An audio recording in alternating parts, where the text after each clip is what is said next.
అంటే they have an alternative. ఇంకోటి ఏదైనా ఉంది అంటేనే దీన్ని నెగ్లెక్ట్ చేస్తాం. It can be a task, it can be another person, it can be వాళ్ళకి డబ్బు కావచ్చు, వాళ్ళకి ఎమోషనల్ నీడ్ని తీర్చే ఇంకోటి ఏదైనా దొరికి ఉంటే ఇక్కడున్న వాళ్ళు నెగ్లెక్ట్ అవుతారు. So they have an alternative first thing. Okay, second వచ్చేసి they have taken for granted. మన దగ్గరే ఉంటుంది, సో దాన్ని మనం పట్టించుకుంటారు.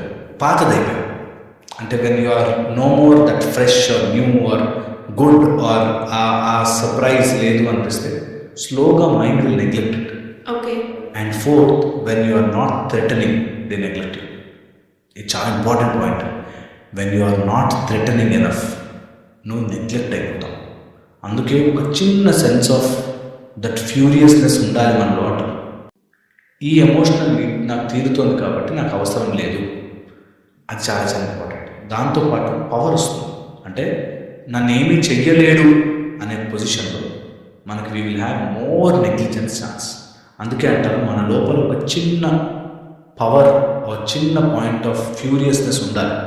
నన్ను కేర్ చెయ్యకపోతే, నన్ను పట్టించుకోకపోతే, నన్ను నెగ్లెక్ట్ చేస్తే చాలా డేంజర్ అవుతుంది అన్న విషయం తెలియనప్పుడు మనం నెగ్లెక్ట్ చేస్తాం. ఎవడైతే థ్రెటన్ ఉంటుందో, అమ్మో నేను ఇట్లా చేస్తే that is not good, she will not leave me or he will not leave me అనే థ్రెటన్ ఉంటుందో వాడు నెగ్లెక్ట్ చేయడానికి చాలా తక్కువ ఛాన్స్ ఉంది.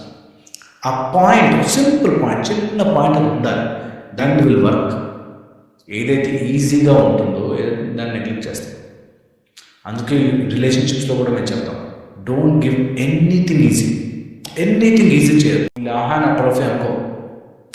Similarly when you are common అయిపోతాము, నెగ్లెక్ట్ అయిపోతాం. నెగ్లెక్ట్ అవ్వకుండా ఉండాలంటే మన సెల్ఫ్ ఎస్టీమ్, మన డిసిప్లిన్ అండ్ మన సెల్ఫ్ గోల్స్ కంపల్సరీగా మన దగ్గర పెట్టుకోవాలి.